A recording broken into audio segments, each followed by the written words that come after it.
You're listening to the Silver Phoenix Happy Hour with Blaze and Ken.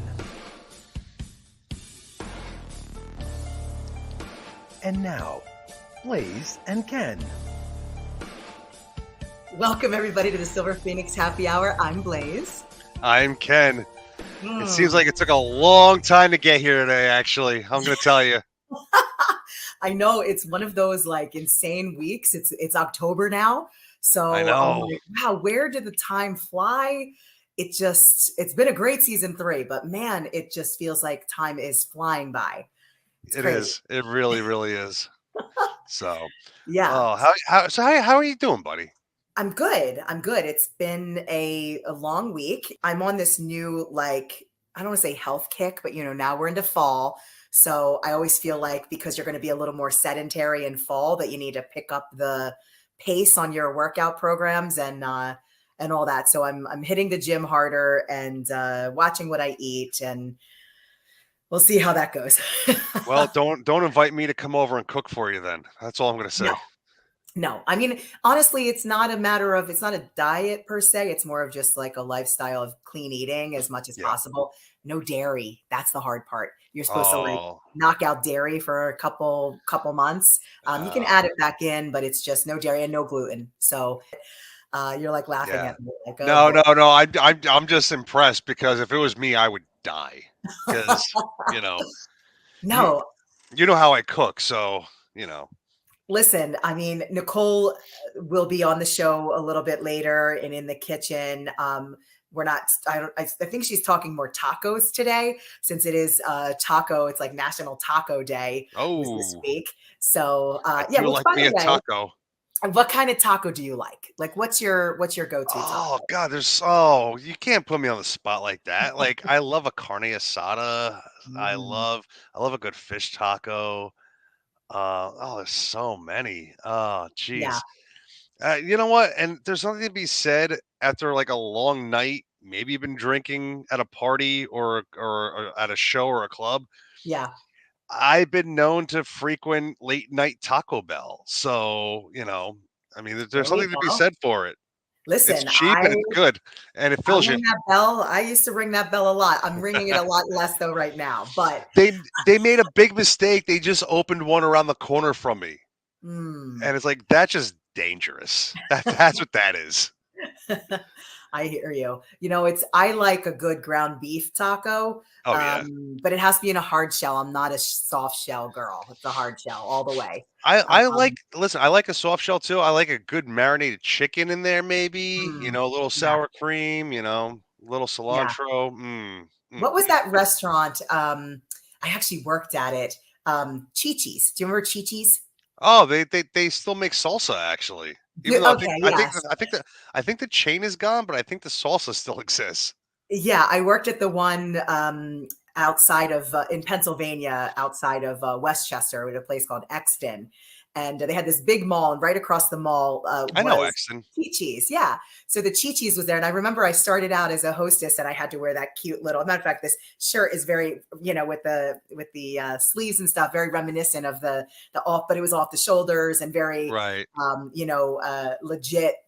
Kind of white top with ruffles and then the skirt and all of that. And I remember I wanted so badly to move from hostess to, because the waiters made more money, servers, it was waiters back then, waiters, waitresses, but they made more money. So I wanted to do that, but I had no idea about waitressing, serving. I just knew I was a good like talker, people person, but I'll never forget that one of the cooks had it out for me. So like in a fun way, but he would always like tell me something that wasn't true.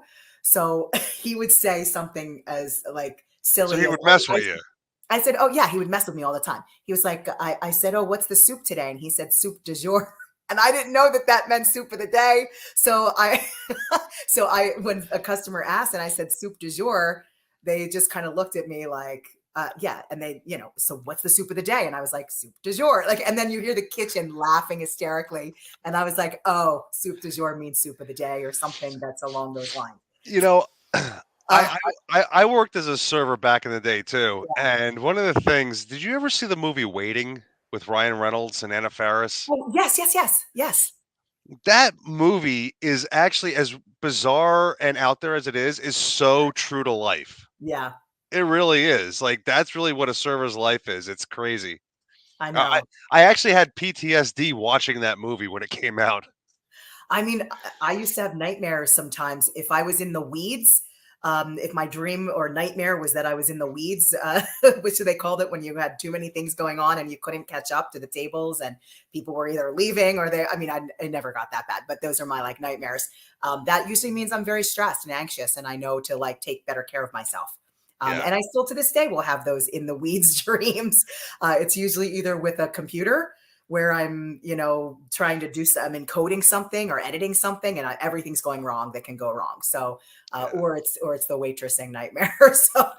So funny. But Chi-Chi's, back to Chi-Chi's, they had this trio where you could get one seafood taco, one beef, and one, it was like the best of worlds, but it was more of an enchilada, I think, Oh, feel yeah. than yeah, and it was so good. Like that makes my mouth water right now. Let me get a sip of something. So On the Border used to do something like that. I used to like going on the Mm. Border, and they had something very similar to that too, where you can have like an enchilada combo, and you got to pick like your gamut of all different types of enchiladas. It was really great. Yeah, yeah. Well, so here we go, National Taco Day. Let's see, there are a couple other national days. Oh, World College Radio Day. Um, were you a DJ on the radio in college?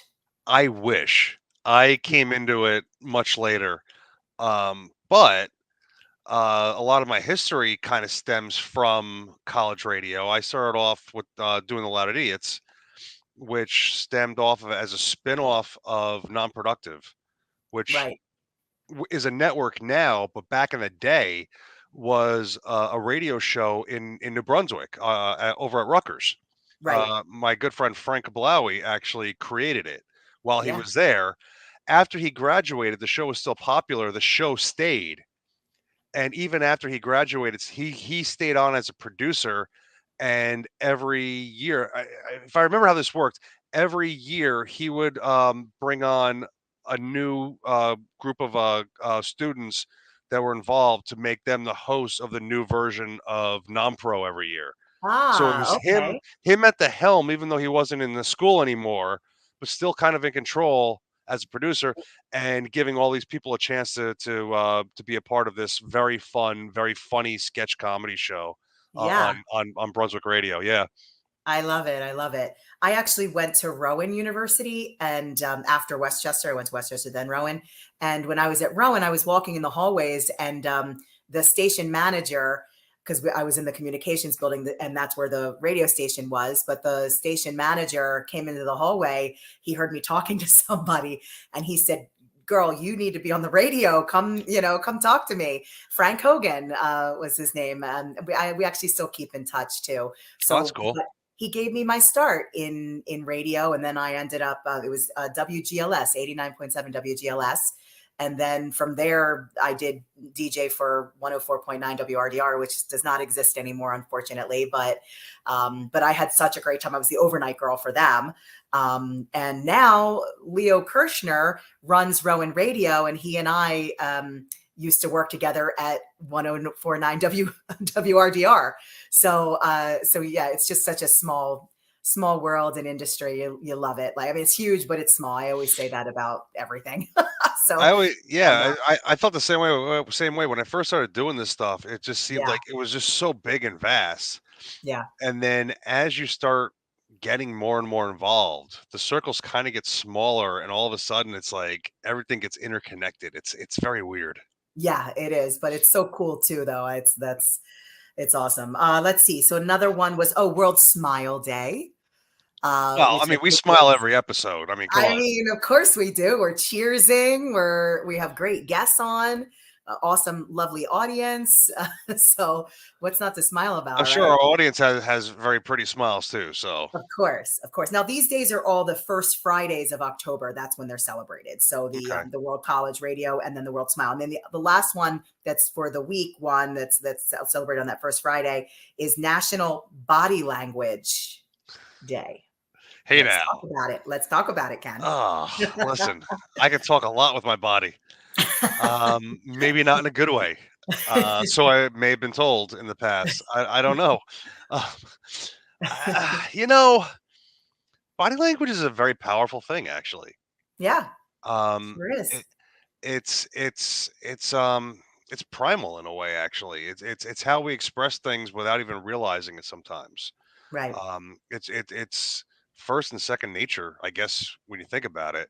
Um, but you got to be careful sometimes because sometimes you might come across with I guess feeling some way, and it may not be exactly what you're wanting to present, and it could be misconstrued too. I've had that happen Yeah. before in the past. I mean, well, you've heard of the Yeah. whole resting bee face. I mean, that's Yeah. kind of a thing too. But you got to be careful. I mean, if you're having a bad day, like body language could just you know present itself without you even realizing it.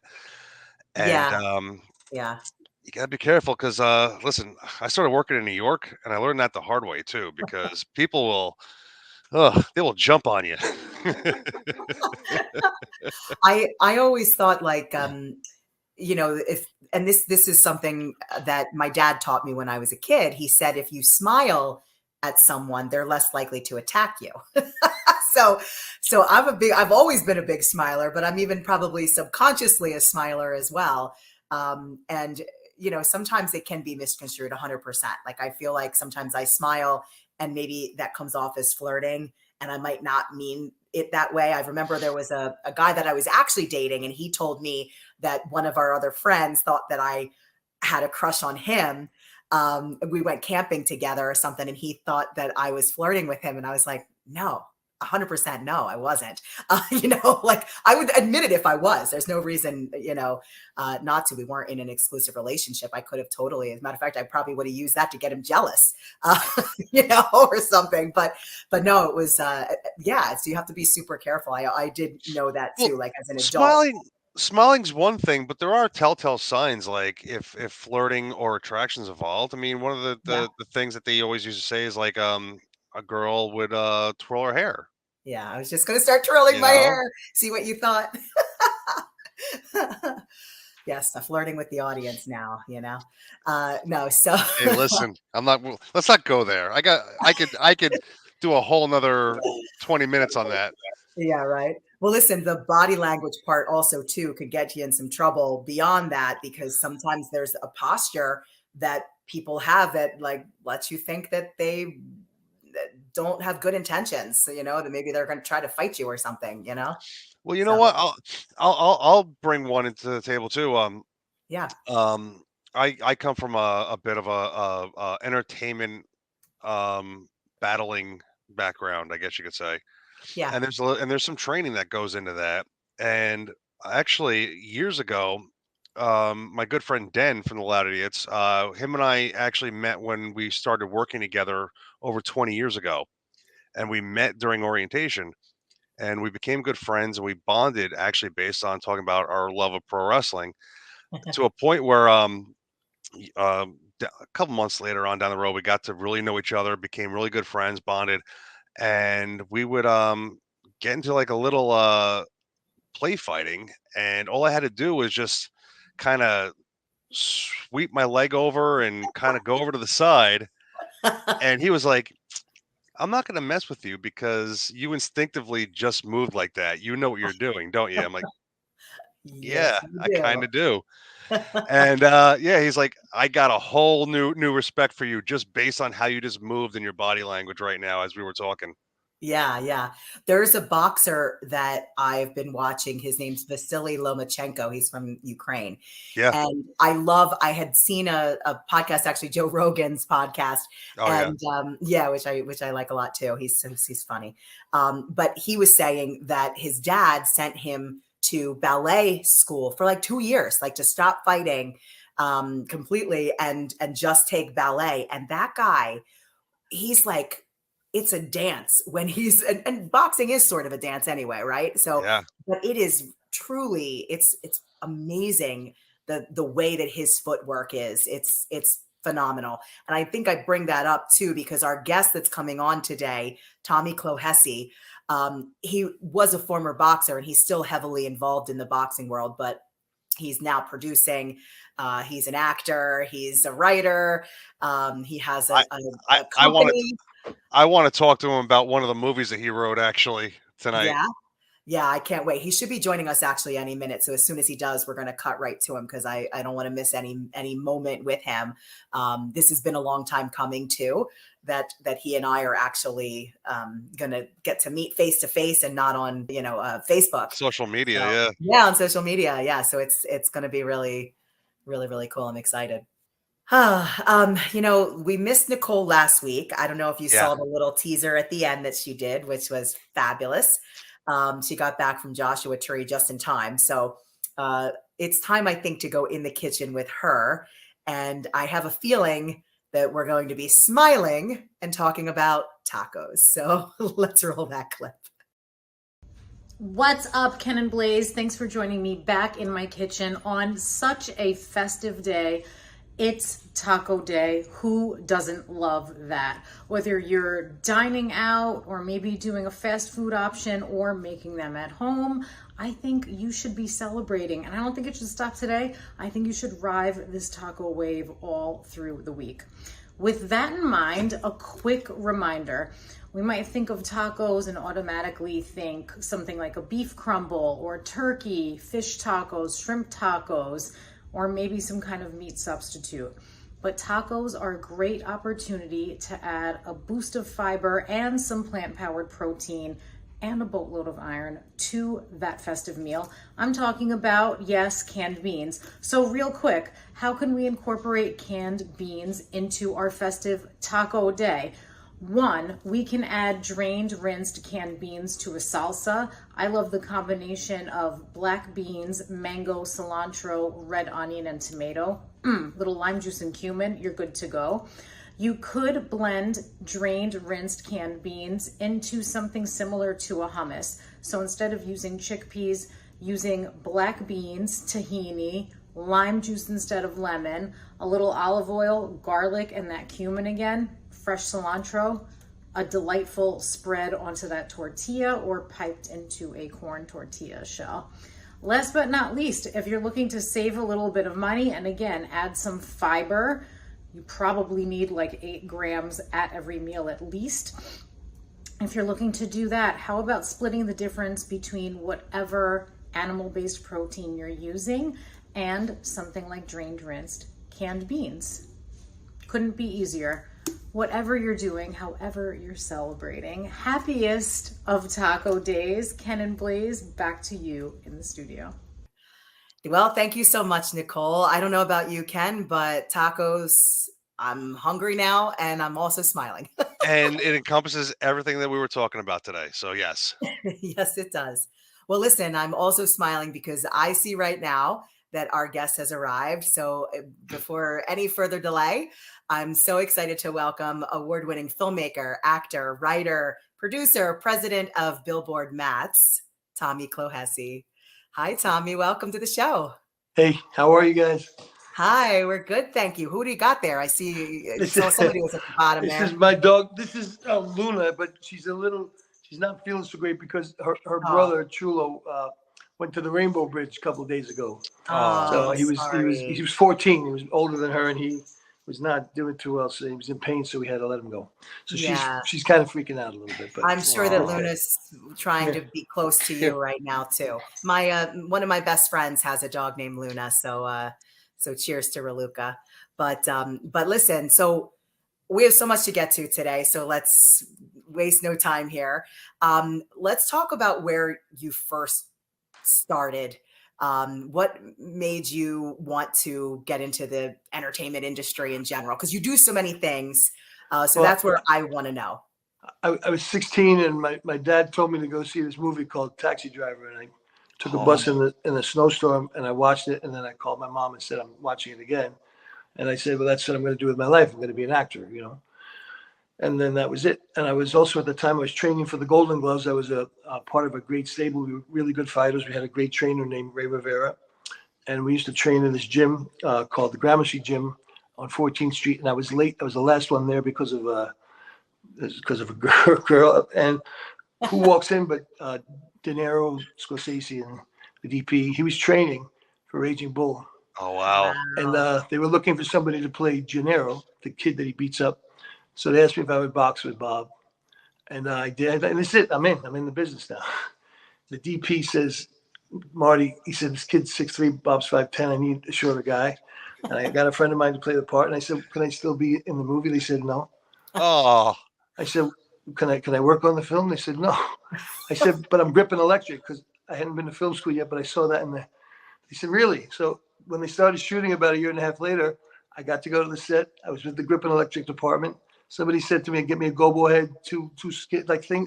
And I had a book, so I went around the corner and I was looking through the book and I looked up and they were all standing there because they knew it was going to happen. And I got fired out of that department and every other department, but I ended up with the Teamsters like 3 blocks away. And then I ended up, every time that Scorsese was shooting, they called me in and I was like a Teamster gopher and I just watched him. And it was the best school, ever. It was pretty amazing. And later on in years, a lot of people who were in his film came to be in my work, and like Frank Adonis, who introduced me to you, and he was a good fellow, a Casino Raging Bull. Yeah, and that's how it started. But unlike a lot of people, they go to film school now and they just want to direct. They don't. I started not to below the bottom, and I worked for years and years and years to become associate producer and then a producer. I produced a lot of movies for people, and then I wanted to start directing, but I was a little scared of that. I always said next year I'll be an actor, but it was like 30 years went by. A friend of mine got sick and I had to play the part, and I won the Best Supporting Actor at the New York International Film Festival, and now that's all I want to do now is just act. I've only been in like 3-4 movies. Let me ask you something, Phil. Look at me. Look at me. Let me walk out of here. Let me walk out here and see my kid again.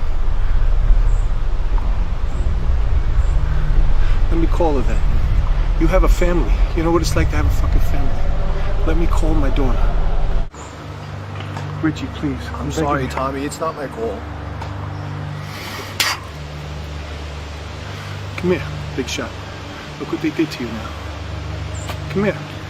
Come here. I'm sorry. Look what they made of you. Look what they made you do. Do it. I'm sorry. Look at me. You want to do? Look me in the face and kill you. Look me in the eyes and kill me then. Do it. Go ahead. Go ahead. Do it. Shoot him. Shoot him. Shoot him. Fortunate to be surrounded by so many incredible people. We've won so many independent film awards, and so we're really proud of that. And helped a lot of kids because we do documentaries for children. So that's my main passion, doing that. Yeah. That's how it started. It never really stopped. The Billboard Mats thing, I invented a mat that goes under the stool for fighters because I had broken my knee. And then that turned into creating mats for film and for the Oscars and for the Grammys. And it's about to become a mats and coasters for the Yankees and for all of the other baseball teams. Oh, wow. And now I'll be able to go back to just making movies again. Fingers crossed. And that's the condensed version. So I just actually put up the link for the Billboard Mats so people can go check it out. So just tell us a little bit more about that that brainchild. Where did that idea come from? I invented a mat that goes on. I was watching my friend Yuri Foreman fight Cotto at Yankee Stadium. He slipped twice, and our other friend, great referee, Frank McCarthy Jr., had to stop the fight. So I created a mat that goes under the stool during the rest round and catches all the liquids. But none of the promoters cared. And then a good friend of mine, John Snow, said, why don't we put advertising on it? And once the promoters realized that they could charge and make money, they were like, yeah, let's help the fighters. And they were about to make it mandatory, but the person got hurt, and the woman who was a big champion for us got ousted. And over the years, they keep, the new commissions come in, but we're getting closer. We've been using it for BKFC, the bare knuckle fighting championships. These guys are amazing. And it keeps the ring bone dry for the first time in the history of the sport. They still kill each other, but nobody slips anymore. So now, if they get that into the store and the baseball stuff, we're going to be able to not only work on our movies, but fund our own documentaries with it. So, and we've raised a lot of money with this QR portal here that we have. You hold your phone over that, and every single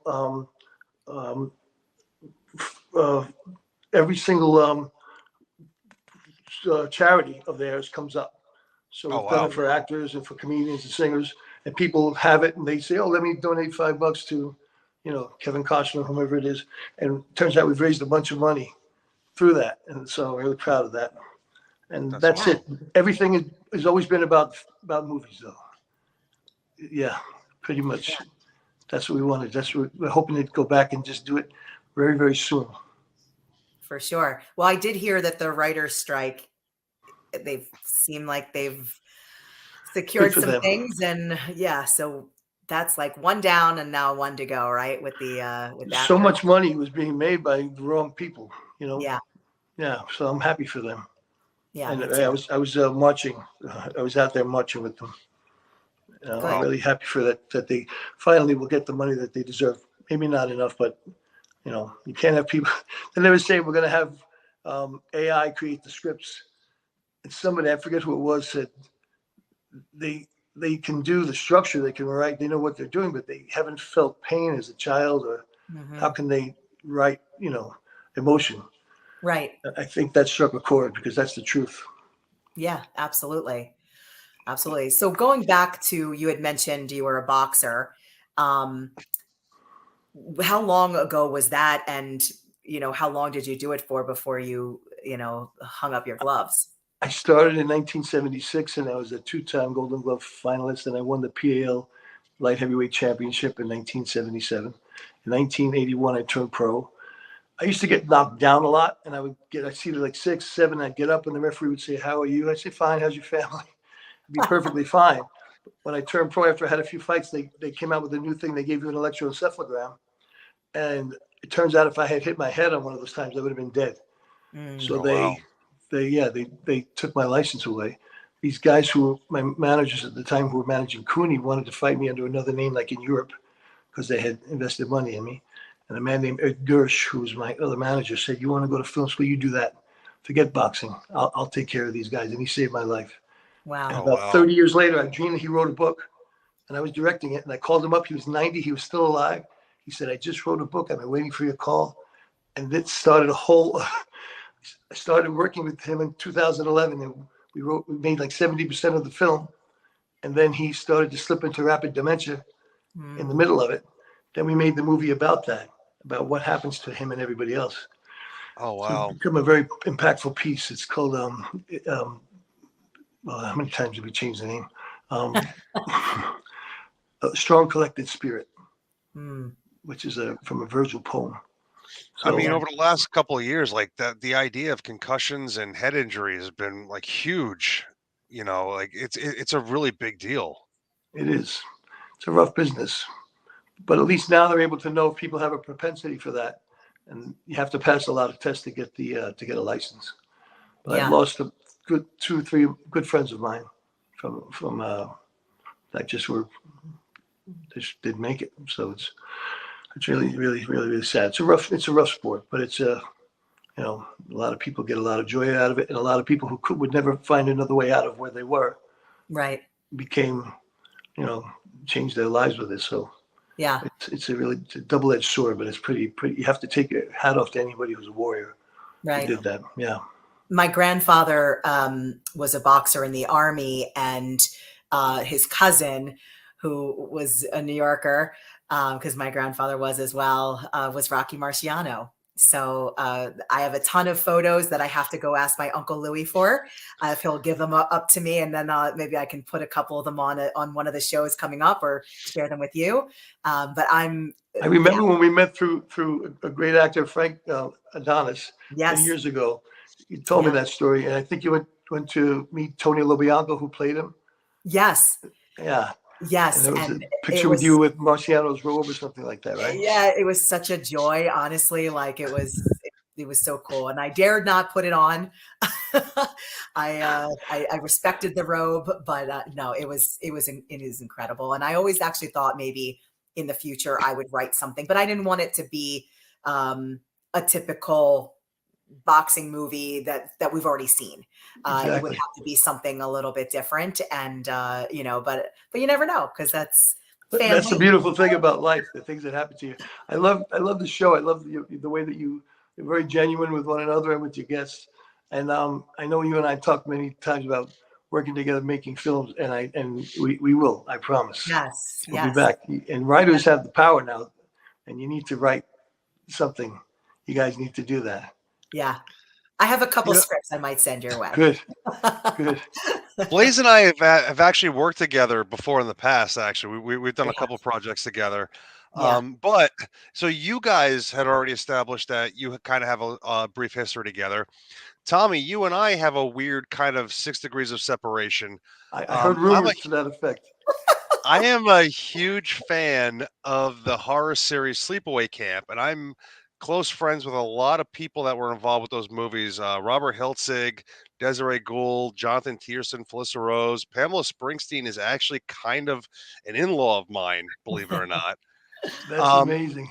You were a writer for Sleepaway Camp IV. Instead of making it a slasher boob movie, I turned it into a psychological thriller.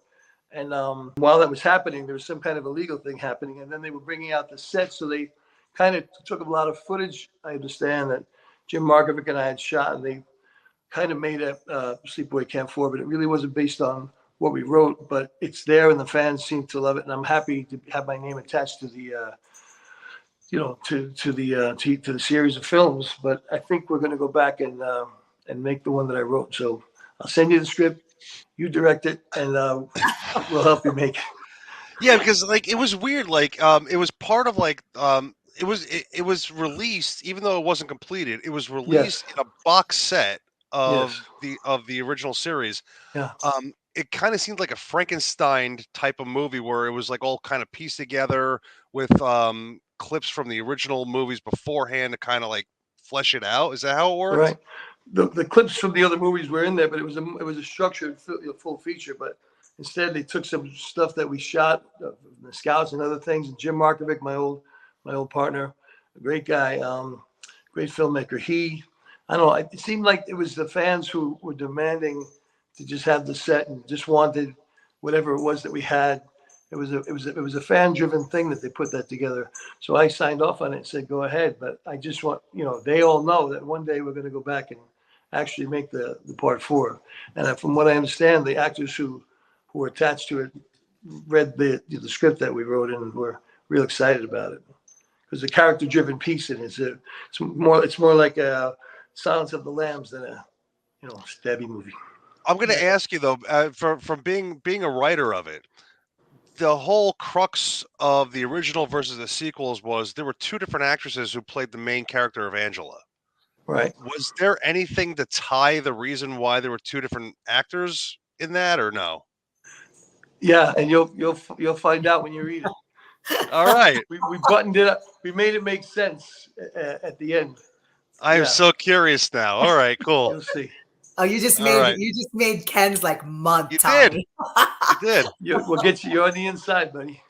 All right. Yes, I love it. I love it. So another connection that we have is your cousin, Bobby Clohessy. Robert Clohessy. Robert Clohessy. One of the best character actors, one of the sweetest guys. We've been close. We were both fighters back in the day. His brother won the Golden Gloves. Bobby and I did well, but we didn't win. But he became an actor, and I was on the other side of the camera, and I always said I studied acting, and I said, next year I'm gonna start acting, and 30 years went by before I was able to do it. But and he gave me a big thumbs up for it, which I was scared about. And now we're actually developing something that he wrote about his dad being a cop in Castle Hill in the Bronx in the 60s. Nice. And he's had a couple of readings with his sons, Byron and Miles, who are really great actors themselves. It's a great family. So we're all going to be a lot of Clohessys in the next thing that we're developing. Let me ask you real quick, because if the 2 of you were fighters, did you guys ever fight each other? No. Thankfully, he punches really hard. But yeah, he stopped right as I was starting. Yeah, okay. He was already in acting. He was acting from a very young age. So, and I started in 76, and then I stopped in 84. I had gotten They gave me a test. It turns out I was knocked down a lot, but I'd get up and be fine. 14 times in 35 fights, I was knocked down, but I didn't lose. Wow. I'd get up and Right. win. I only lost twice. But they gave me an electroencephalogram, and it turns out it could have been killed if I did. I don't know if I said that already, but I got punched in the head. So if I'm repeating myself. Well, No, I mean, that's I got to tell you, like with Robert, like I mean, he's most known for being on Blue Bloods currently, right? Yeah, but he's been in so many major movies. He's done scenes with Marlon Brando and De Niro, and he's a chameleon. He's been in like I think maybe 60 movies and amazing different TV shows, and he doesn't complain. People know him from this is a great show. Yeah. I mean, listen, I'm a giant comic book nerd, and I know I saw him in the Avengers, and he had a scene with Captain America, right? So yep, I took a screenshot of that and sent it to him yesterday.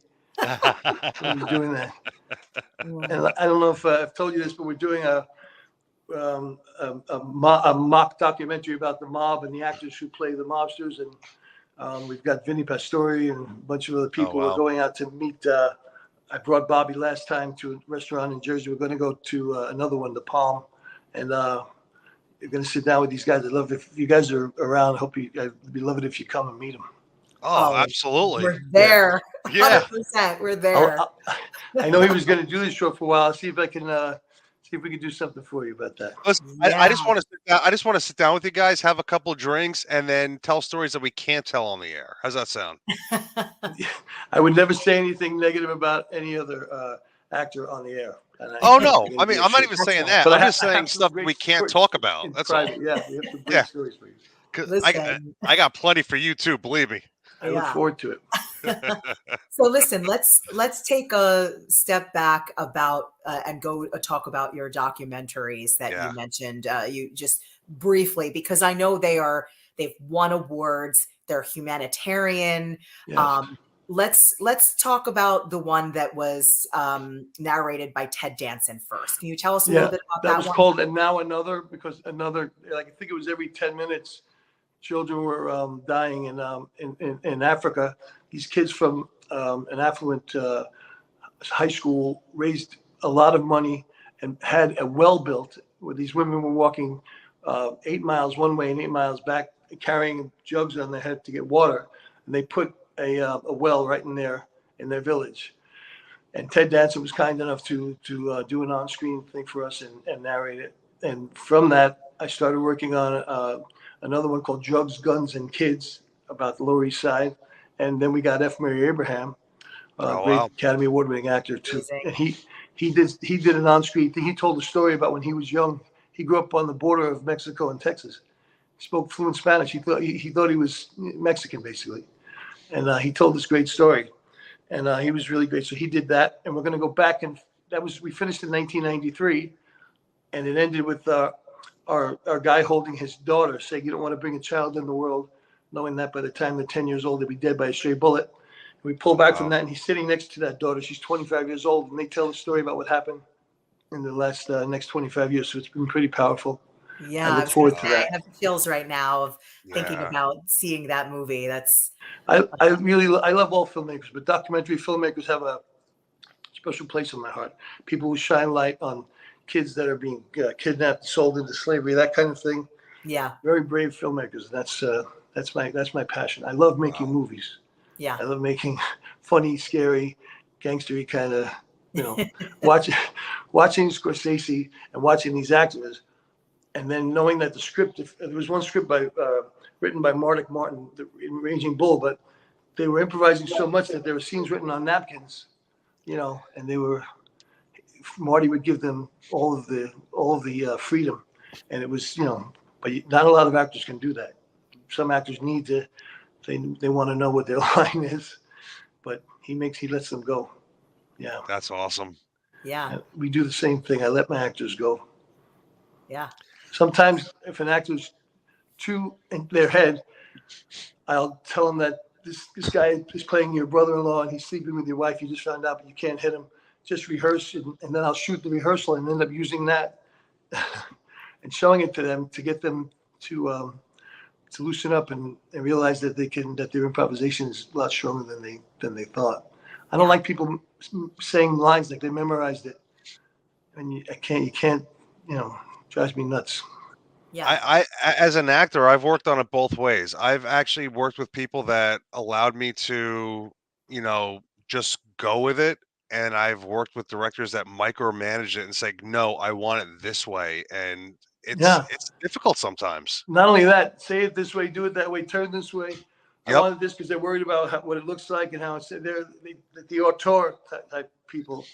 It was actually none one of of the those actors things. none of the actors who I know. I started with a lot of actors who are now quite famous, and I'm still like the old man in the independent world. I don't mind it, but I've learned so much because they've all worked with every single different type of director, and Right. when we get together, I soak that up and never would do what the other people what they hate, and Yeah. really it's trust and freedom. You don't have to micromanage anybody. And then they say that, it's their film. It's ridiculous. There are 50 people working on a movie, Right. Yeah. It's kind of Yeah. crazy You that know you what? see. I always felt like with improv and things like that, I never thought I was good at it, but then I took a class. Like I think I just second guessed myself, or I didn't know how it would be, but I took a class, and I remember the first teacher telling me, like, you're actually pretty good at this. You have a very natural instinct. And I said, oh, okay. And I think just hearing that one little compliment, if you will, or one little kind of boost in confidence really helped me to then just kind of own it. And I don't think I'm the best improver. I think sometimes I'm funny, and then, but isn't it kind of like when you're really close with somebody, a good friend? Like I have this friend, Jeannie. She thinks that I'm the funniest person. She's like, I say anything and she just cracks up. But other people, then I don't feel like I'm as funny. So I don't know. Maybe it's just that like who I'm authentically like. You can't have a podcast if you don't know how to improvise. Yeah. You can't. You're not reading that off the script. You're reading the body language and what the other person's Right. saying, what your partner is saying, what your podcast person is doing. That's all improv. You just have to be with somebody who trusts you to do that. I was doing it long before Larry David was doing Curb Your Enthusiasm, which I can't not watch. It's like watching a car wreck. But I was talking to him about it one day, and I couldn't stop laughing because I told him, even if I'm watching a documentary on HBO about children dying, like the worst thing, and the HBO thing comes up and it goes, shh, all I hear is dum dum dum dun dun dun dun dun dun. Oh man, kill somebody with that. We talked about that. But what he does is he tells people what the scene is, and he goes, it's structured, but if you have the right people there, it's so much more powerful. I don't know if you remember Funny How, right? Oh yeah, good. Good So fellas. Marty, I was there for 2 days watching this. My friend was in the scene. He played the lawyer. Said to Joe, I want to foreshadow that one day Henry might flip. And Joe went, two? You mean you're shooting two at once? And he said, yeah. So everybody knew something was coming, but nobody knew what it was. And he said, funny how? What do you mean? And then this is famous thing. But at the end of it, a lot of people don't realize, he said, I don't know, Henry, one day you might fold under questioning. So Marty, as long as you get to what Marty asked for, he'll let you go. And it became one of the most famous scenes ever. But that's how a lot of, and again, these actors let them, and our friend, our mutual friend, Frank Adonis, was the one who played Anthony. He was sitting next to Ray Liotta. Right. Yeah. Wait, so what was the lawyer's name? Joe Schiamonti was my friend's name, who played the lawyer in that movie. Okay, gotcha. Yeah, he was wearing my pinky ring, and De Niro tried to steal it. He thought it was from my brother's pinky ring. Bob thought it was from wardrobe, but yeah. Anyway, I'm honored to have been around that, but I wasn't. I was there, and for some reason, Marty Scorsese's mom, Catherine, just took a liking to me because she said, you're a real gentleman. And I used to go to the store for her to buy stuff for her husband, go to Faico's, get bread, and go to these things. And so I was kind of like untouchable. Like, I was there, but nobody could say anything. It had to be a fun feeling. It was fun, but it was school, and I had to be invisible. You know what I mean? Yeah. And we found, my friend was location managing for them, and they were looking for a scene when Ray Liotta's character Henry grows up, and they were robbing the Lufthansa. And I remember we had shot a scene at the airline diner, and I told him, and that's the scene that they use from his shoes going up to the thing. So not a lot of people know that, but when I watch it, I say, hey, I found that. They could have found it anyway, but they found it. I know. You know what? When you're doing a movie in general, like in your any role that you're playing in the movie, but specifically ones that are the behind the scenes one where you're really adding your touches, whether it's a writer, director, producers, and you're adding pieces of you in it, like, you know, whether you do it on purpose or not, you know, Right. but it's really to elevate that script or elevate whatever it is. Anything good and real and powerful comes from that, you know. Yeah. Otherwise, you're just painting, but not painting the pain and not painting the things that you saw. I was fortunate enough to grow up this, you know, crazy family, you know, half were cops, half were mobsters. I just wanted to be left alone and go to acting school. Like, what are you, an asshole? We got you in Con Ed. You work you work 2 days. But yeah, so I'm able to write that.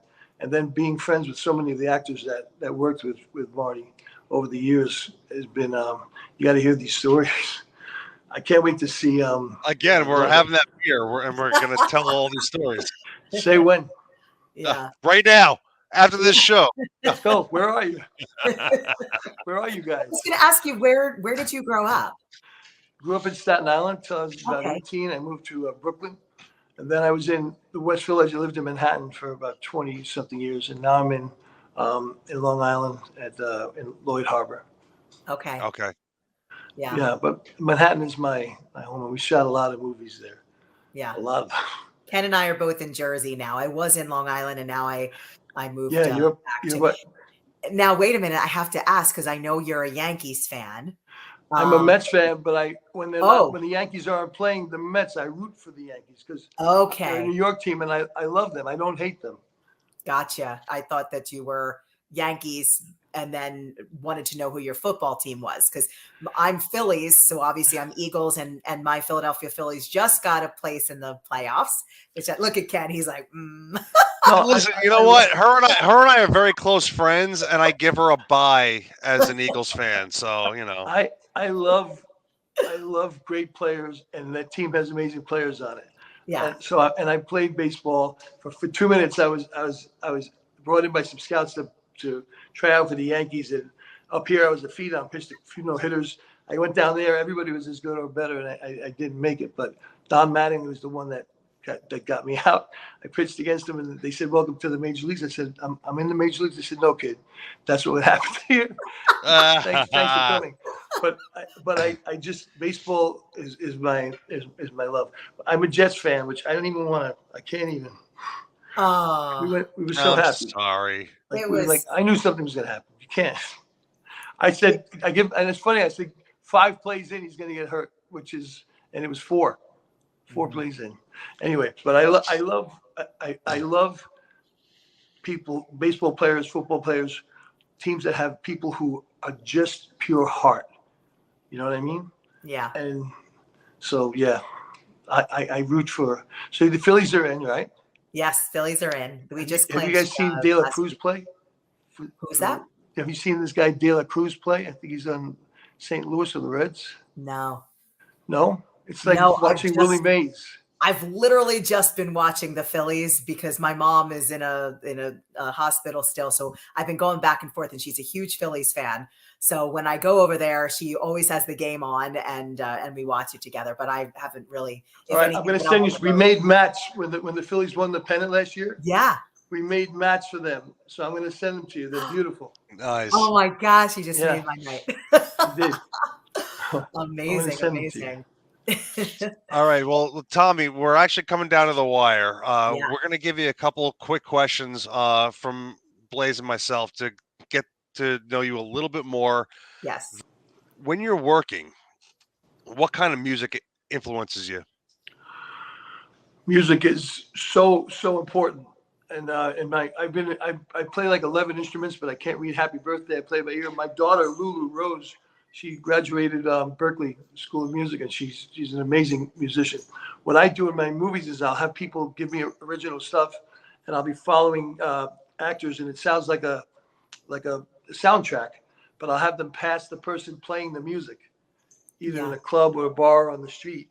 and I try to take original music and put the people who made it in the movie, and then other pieces of music. It depends.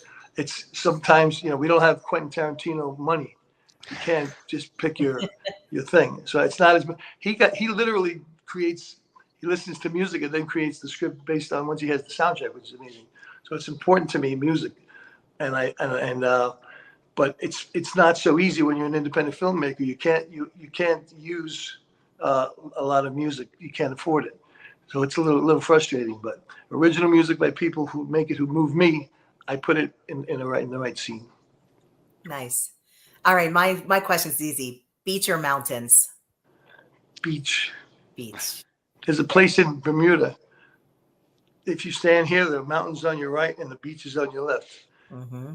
I was there many years ago, and I was married, and that was a great spot. I'd like both, but yeah, beach.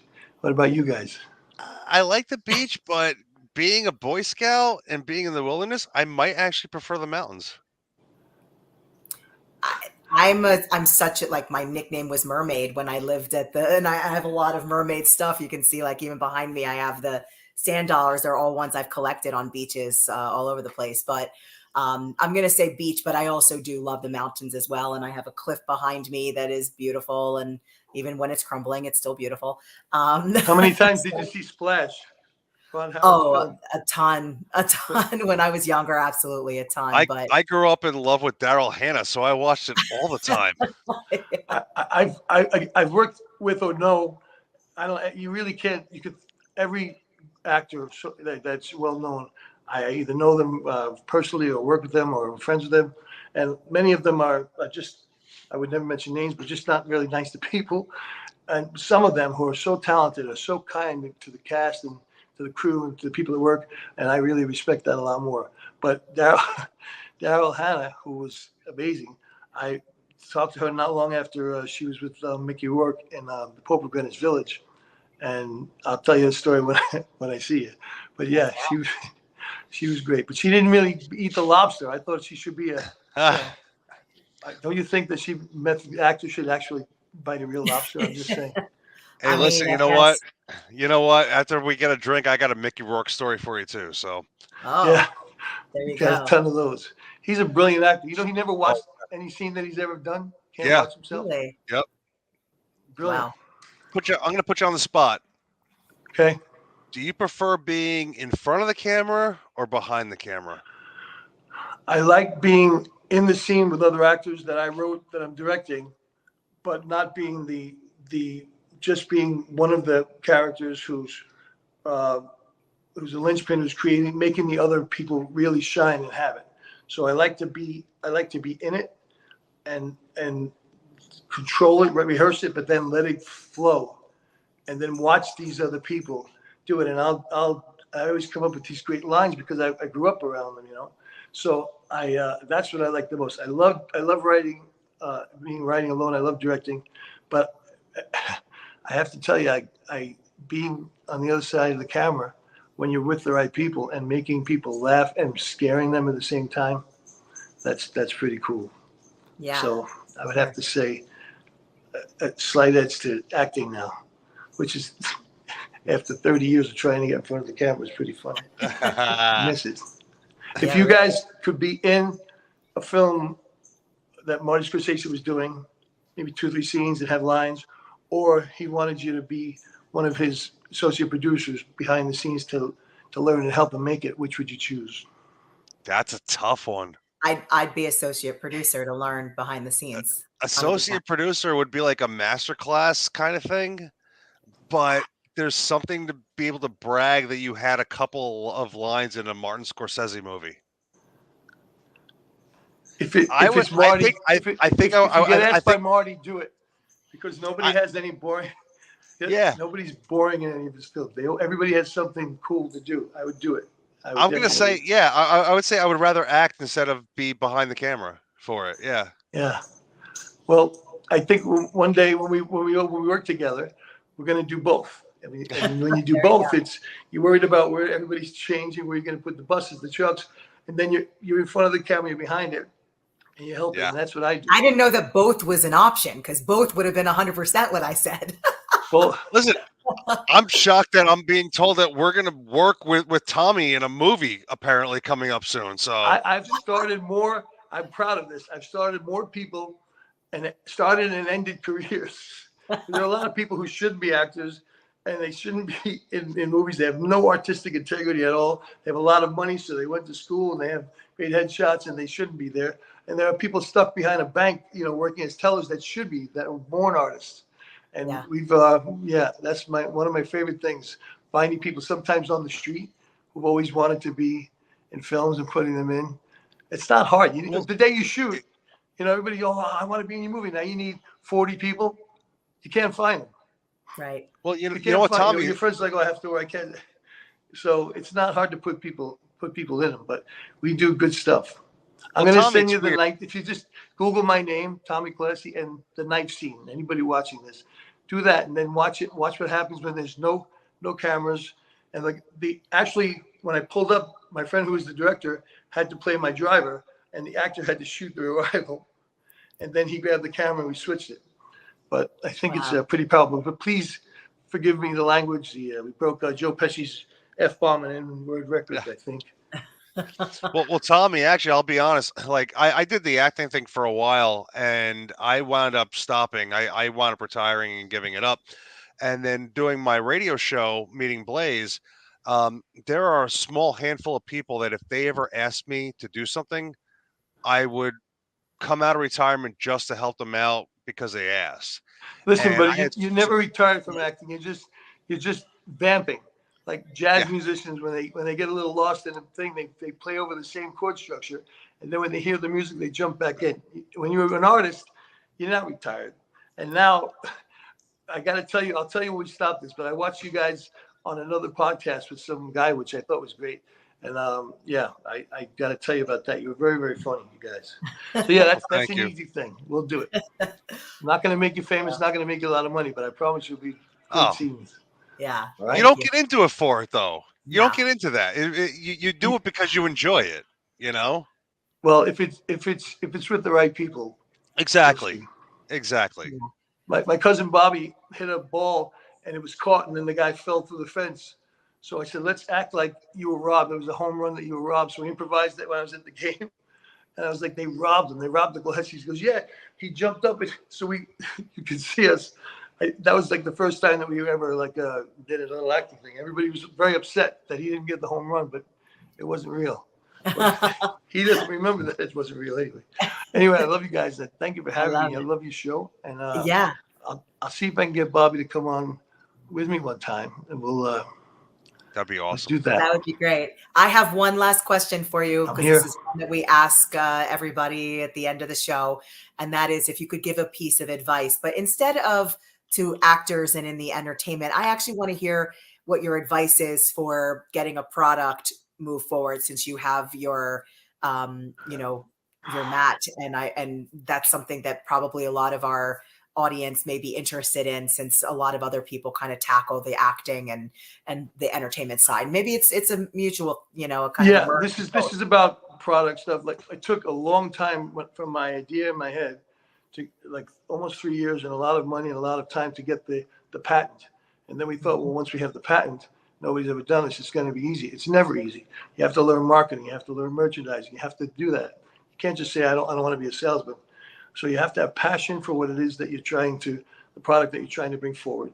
You have to believe in it. You have to be ruthless and never take, and no means, the same thing with acting. It doesn't mean anything if people say no. It's just, you have to have a very, very thick skin, but you have to have a good heart. And if you're a good person, people will invest in you if you believe in something. And if it's good, if it's decent, no matter how small or how grand the idea, it's all about being genuine to yourself, surrounding yourself with people who are genuine, who want to help, who want to make it happen, and not giving up. It's like life. Every day I wake up, I'm so blessed to be alive. It's ridiculous that people complain because so many people are not here anymore. But it's not easy. to act, to become an actor, to become a writer director. Writers have a little more power, and it's a little more. You have a little bit of an angle.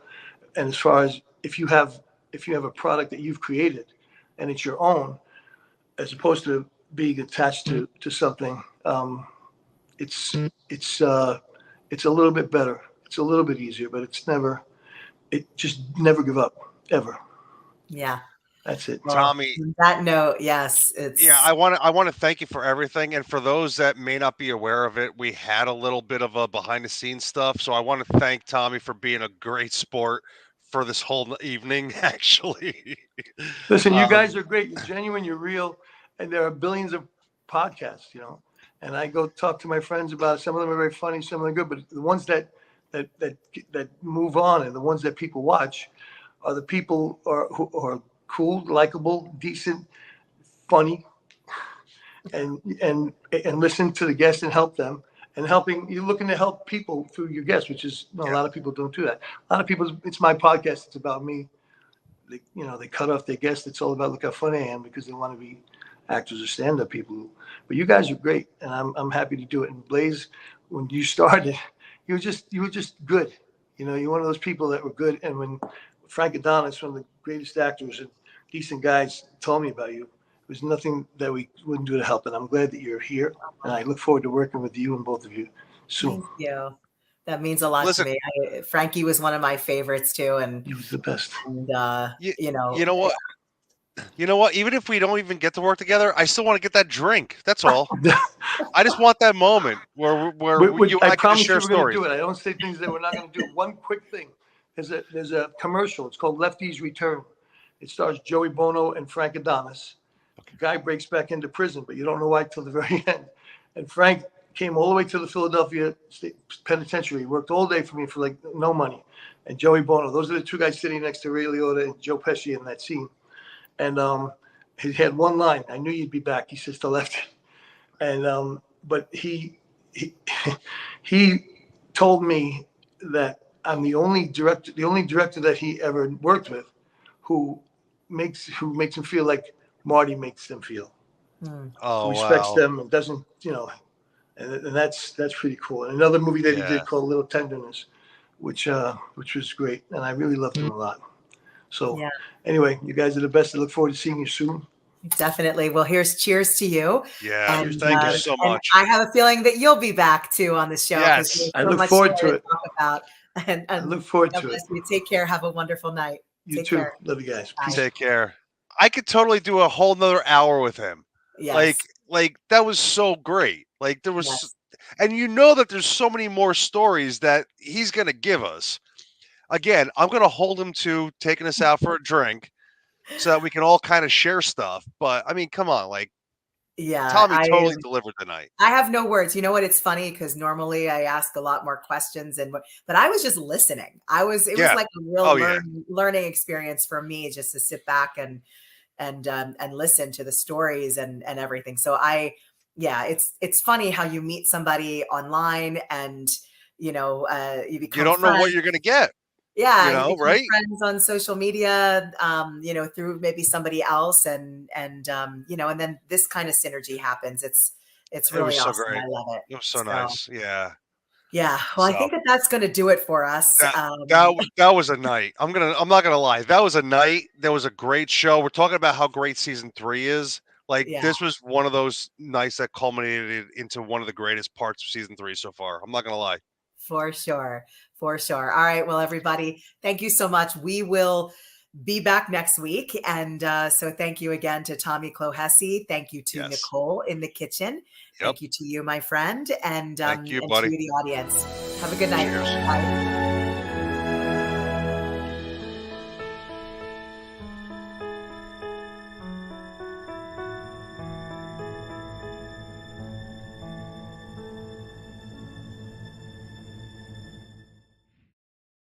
You've just enjoyed the Silver Phoenix Happy Hour with Blaze and Ken.